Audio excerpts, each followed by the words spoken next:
Je viens de recevoir comment je dirais ça, le testeur de condensateur de transistor.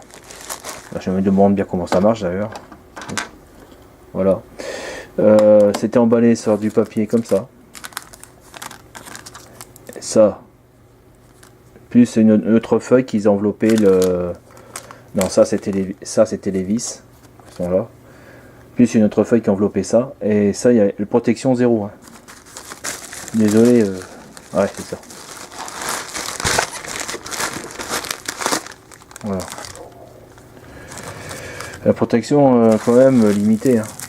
J'ai eu la plus grosse peur parce que j'ai reçu ça par la poste que le truc il soit abîmé.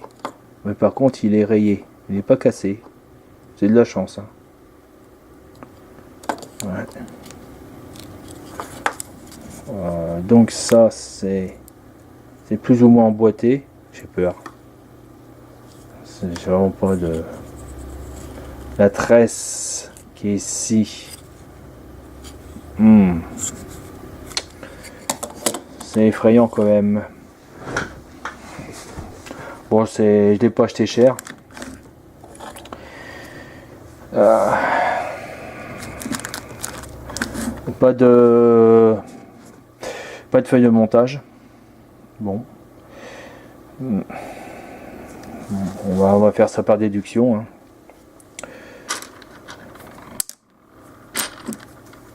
Ça va être, les plus grands, ça va être ici. Et les plus petits, il doit en avoir 4. Ouais, c'est ça. 1, 2, 3, 4. Ça va être pour maintenir l'écran. Par contre, il faut que je voie si je peux pas recoller le cristaux liquide. Merci les gars, c'est vraiment rayé. On le voit bien. Autant pour moi, il y a une feuille de protection en plastique qui est là. Ah ouais, elle s'est recollée. Mince. Voilà. Enfin, on voit bien, ça fait des bulles. Voilà. Donc c'est rayé, mais on s'en fout parce qu'il suffit d'enlever ça. J'étais bien envie de le laisser parce que je sais qu'à la longue, ça finit par être vraiment très rayé. Ouais. Bon. Petite astuce pour pas perdre les rouleaux. J'ai mis des bouts de scotch rapidos. Et voilà. Que je les enlève dès que j'enfile dans les trous. C'est comme ça qu'il faut installer. C'est marrant, enfin, petite anecdote, ce sont des Chinois farceurs. Ce boulon là il n'est pas fileté. J'ai essayé de visser, on ne peut pas, il est... Enfin taraudé. Il n'est pas taraudé dans le milieu. Comparé à celui-là, qui est donc taraudé. Voilà. Bon, je suppose que ça pose sur la boîte. Sincèrement, c'est vrai que pour les débutants, peut-être pour les enfants, et encore, parce que à mon avis, c'est quelque chose qu'on peut pas transporter. Il va tomber par terre, il va casser, ça c'est sûr, parce qu'il n'y a pas de protection. Il n'y a pas une protection aussi, donc ça c'était emballé parce que c'est une protection statique.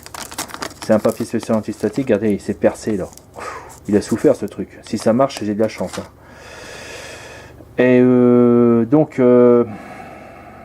il peut être soumis à des perturbations électromagnétiques, enfin des ondes radio, des parasites. Ça c'est sûr. La protection est 0. Hein. Là, je m'aperçois que ça rentre dedans, mais ils n'ont pas découpé la fenêtre.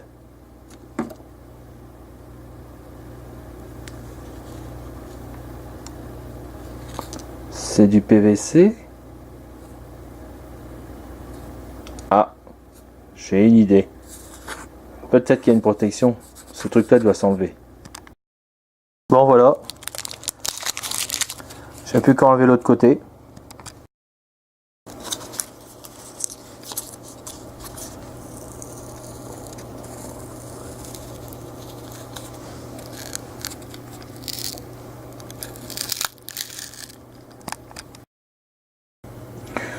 Je suis obligé de le brancher, mais il n'y a pas d'interrupteur pour l'allumer, ni de l'éteindre. Oh, ça marche pas. Vous voyez, le truc il va aller par terre. Voilà. Mais là... Ah. Ok. D'accord.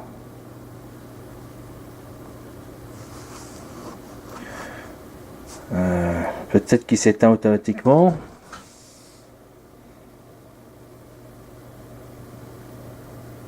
Bon. Oui, il vient de s'éteindre automatiquement. S'éteint tout seul. Bon.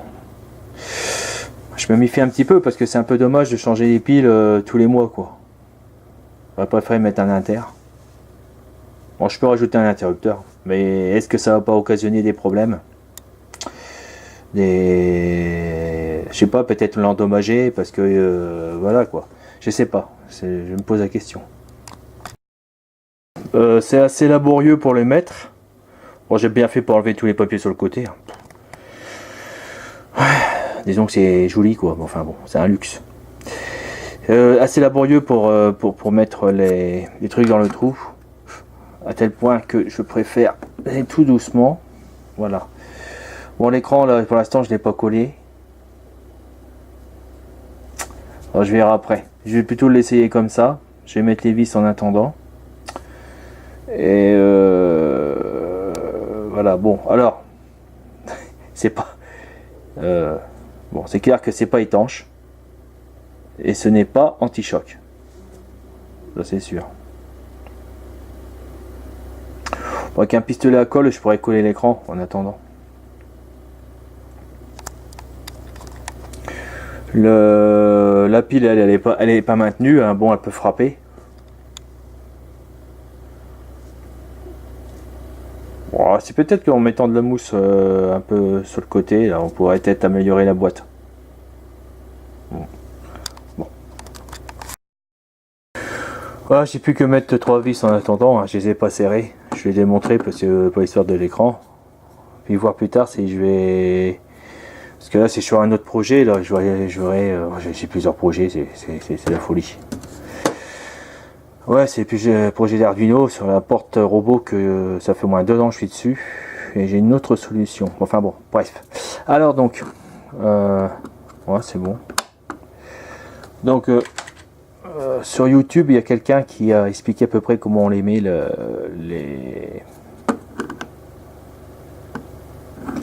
les broches. Alors que je sélectionne YouTube. Alors, je présente ce monsieur là qui est vraiment pas mal. Électro bidouilleur. D'ailleurs il a acheté la même que moi là. Il va m'indiquer comment on fait pour mettre les composants. Bidouilleur, salut. C'était trop tentant, même si je n'avais pas vraiment besoin d'un test. Voilà, alors le monsieur il dit qu'il ne faut pas le coller par en dessous, que ce que j'allais faire c'était une grosse erreur. Il faut le coller sur les côtés. Bon, je vais peut-être le faire la super glue, hein. De toute manière, c'est un jour il est mort. Je ne commanderai pas l'afficheur. Je parie que l'afficheur est plus cher que le complet. Donc il vaut mieux recommander le complet pour 9 €. Lui il a acheté 9 $. Alors, je sais pas à quelle époque il a fait ce truc. Mais bon. Donc là il explique bien. Apparemment c'est la broche 1, 2 et 3. Les 1 ils sont pas connectés. Ici il y a une petite plaque en cuivre argentée ici là. J'espère que c'est pas trouble. Apparemment c'est pour poser les composants dessus. Mais bon on n'a pas accès. Là je vais tester celui-là.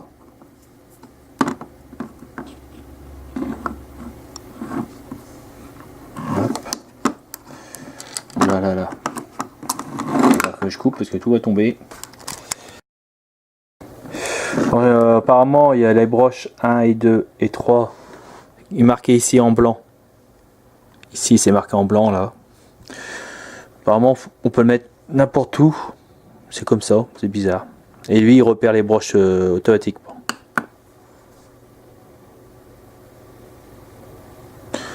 Ah. Je vais voir ce qui se passe. Deuxième tentative. Oh, s'il est passé. Alors, donc là, il indique 6% de perte. Là, c'est la résistance intérieure, la ESR, il faudrait que je me renseigne. C'est un 1000 microfarads que j'ai mis, et là, il me dit que c'est un 1094 microfarads. Donc là, vous avez un pourcentage, une marge d'erreur, calculée en pourcent, que faut faire le calcul. Hein. Hop, il éteint automatiquement. D'accord. Là, c'en est un autre de 1000 microfarads. Bah, il n'est pas loin de 1000 microfarads, hein. Il n'y a pas grand chose, quoique si quand même. Je veux dire un 968 microfarads.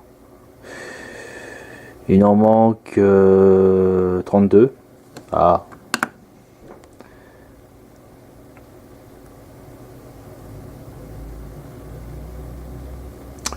Il en manque 32, ESR 26, ohm, 0,26 ohm, 1,1% de perte. Ah, la perte, c'est peut-être parce qu'en fin de compte, il emmagasine de l'énergie et il doit détecter de l'énergie qui est en train d'être perdue, quoi. Je veux dire, ça va être une sorte de fuite, énergie de fuite, vous voyez. J'ai déjà entendu parler de ça. Ils appellent ça les condensateurs qui fuient, un truc comme ça, qui sont bons à changer. Donc moi, il y a 1,1%. Il y en a d'autres qui sont plus. Bon. ITT. Ouais, ça peut être intéressant, je sais pas. Par contre, là, ce qui est intéressant, j'ai failli foutre à la poubelle cette LED, parce que j'ai dit elle fonctionne pas, mais c'est bizarre parce qu'elle fonctionne à haute voltage. Bon, on va le mettre. Vous voyez, quelques flashs. Voilà. Donc là, cette LED elle fonctionne à 1,57 volts et 33 picots, parce que bah, toutes les diodes ont une capacité. Par contre, il n'indique pas l'ampérage qu'il pourrait supporter. Bon, on peut pas tout demander. Hein. C'est pour ça qu'on doit mettre une résistance, parce que on peut mettre 1,57 volts, mais on peut pas mettre 2 ampères dessus. Il faut mettre une résistance entre deux. Quoique, l'ampérage, est-ce que ça règle l'ampérage bah, oh, j'ai un doute. À vérifier. Bon. Alors ça, c'est un transistor que j'ai récupéré dans une ampoule électrique. Je sais pas si j'en ai là. Bah, j'ai que le bout. Vous voyez, l'ampoule à vis. C'est ces ampoules là qui sont là-haut. Voilà. Donc dedans vous avez la partie électronique que je récupère les composants, et donc il y a des gros, j'ai vérifié sur internet, des gros transistors. C'est un 13003. Il y a j'ai imprimé les ces références. Normalement on met n'importe comment. Ah voilà, regardez. Donc c'est un NPM, c'est bien un transistor. D'après ce que je vous ai fait voir le site, là, il détecte les MOSFET, il détecte les transistors à effet de champ, les PNP. Pas mal. Hein. Celui-là, il est à 19. Donc ça, c'est pour amplifier. Il y a un calcul à faire. Et là, 661 millivolts. Si je me rappelle, c'est bas émetteur. Quand ça passe de ce sens-là. Ah. Voilà, donc je me pose la question, est-ce que je peux le mettre sur mon montage que j'ai en train de faire. C'est un régulateur de courant, et je sais qu'on doit mettre un BD 135. Je sais pas si j'en ai de BD 135, je vais regarder. Donc celui que j'ai récupéré, donc j'ai un renseignement 665 millivolts, 19 HFE. C'est le coefficient d'amplification, ça me revient. Et j'ai pas de BD 135, j'ai qu'un BD 136, mais c'est en PMP. Mais de toute façon, c'est les mêmes, à part que c'est inversé. Mais c'est les mêmes pour le. On va mettre. C'est le même pour le HFE 132. Voilà. Et lui c'est 19. Wow. Ça va pas amplifier beaucoup. Hein. Ah, je pourrais pas le mettre. Dommage. Dommage. Bon voilà, sincèrement pour 9 euros, moi je trouve que c'est vraiment chouette comme truc. Hein. Pour identifier les transistors inconnus, pour repérer si les transistors et la valeur indiquée est à peu près acceptable, comme dit notre cher Québécois. Voilà. Allez, hop. Voilà. Ça c'est un combien ça? C'est un 0,33 et là c'est un 0,33 330 micro. Ah ouais. Ouais c'est ça. C'est un 330 nanofarad et là c'est un 344 nanofarad. Ouais, il a quand même. Il est quand même un peu plus fort. Comme quoi.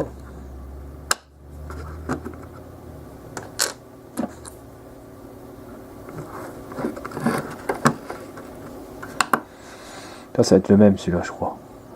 Ouais c'est le même. Ah il est mieux celui-là. Il y a 7 de trop. 7 nanofarad de trop. 7,5. ECR. Toujours ECR. Faut que je vois ce que c'est ça m'énerve. Bon, c'est vraiment... ouais, c'est un outil indispensable. Hein, pour ceux qui font de l'Arduino, il faut absolument vous l'acheter. Hein. Alors je l'ai acheté sur Amazon. Voilà. Donc c'est une boîte qui travaille pour Amazon, quoi. On peut dire c'est une sous-boîte. Donc Amazon fait la commande à cette boîte, qu'il envoie donc qu'Amazon la paye et de là elle envoie à notre adresse. Donc c'est un intermédiaire. C'est dommage un intermédiaire. Ça coûte toujours plus cher l'intermédiaire. Bon, c'est correct, moi, je suis content, on peut faire les 1000 microfarads, je sais pas jusqu'à combien qu'on peut faire. Ah j'aurais pu le faire, j'avais un 2000 microfarads, putain je vais essayer. 2200 microfarads. Il va être long celui-là à analyser. Et il le fait. Formidable. Donc il fait 2000, il fait les 2000, peut-être les 3000. Non c'est vraiment il est bien. Bon, il va me servir, ça c'est sûr. J'aime bien la lumière sur le côté, comme ça on voit tout. C'est pas con.